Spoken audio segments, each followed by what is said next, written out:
A substitute judge in Virginia has been sentenced to 30 days in jail after authorities found 41 marijuana plants on his property. You win. He claims that he was growing the marijuana because he needed it for personal use. However, 41 plants, so let's keep it real. Well, that's a good point, maybe too. Maybe that's true. I don't know. I mean, I don't grow marijuana. No, but I love the argument he makes in court, right? He's like, no, you don't understand. I need a lot of weed.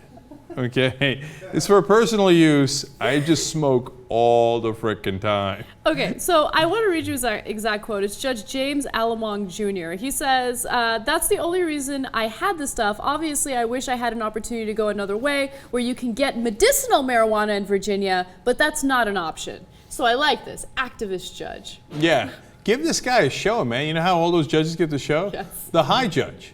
That's not even that bad a title, okay? I love that. Okay, now we're glossing over the best part of the story. Substitute judge. Okay.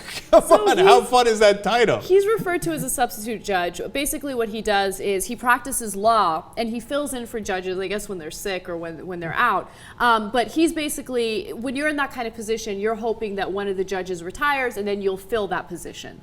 But to be called a substitute judge is a little funny. Oh, that's so weak sauce. That's awesome. Of course, it reminds me of my substitute teachers. If he's anything like that, oh boy. Mm-hmm. I remember one guy would show up in his UPS outfit. Like on other days, he was a delivery driver, but he didn't bother to change. He'd be like, in the middle of, maybe he got the call in the middle of a delivery. He's like, hey, and I used to call him Upsman, because he did it over and over again. He'd come in the UPS outfit, and I was like, look, Upsman is back. Mm-hmm. And he'd walk in with the brown shorts and stuff, and he'd be like, all right, guys. Okay, now like turn to one of your pages and read it or something. You know, I don't know how it was in New Jersey, but the standards for becoming a substitute teacher in California are very, very low.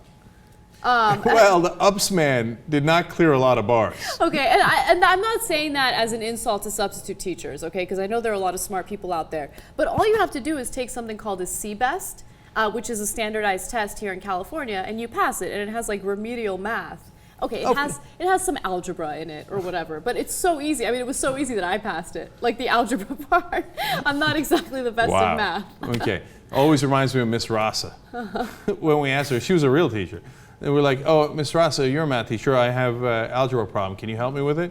This was like back in 8th grade. She said, Miss Rasa do math. Miss Rasa don't do algebra. Okay, I was like, oh my God. Apparently Miss Rasa also doesn't do English.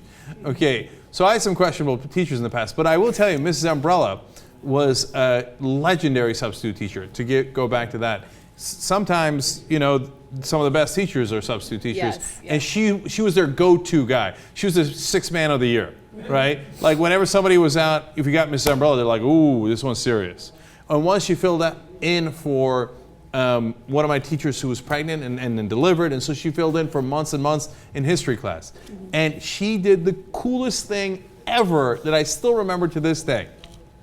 She had us reenact the Civil War, but not like in silly outfits, with like tiny little soldiers, etc. And she picked a certain amount of people to be Confederate generals and a certain amount to be Union generals. She gave a huge advantage to the Union generals, because that's how it was in reality.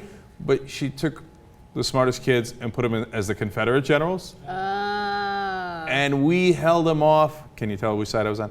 Anyway, being a subtle dick there. Anyway, we held off the North for so long, just like the real war. Mm-hmm. You're like, come on, you have such an advantage, just move them there. But they wouldn't move the troops there, and we kept hitting him and hitting him. So it was the coolest little exercise. So as I kid around about substitute teachers, I had one of the best ever. And, you know, as I look at this substitute judge, I think maybe he's a Mrs. Umbrella.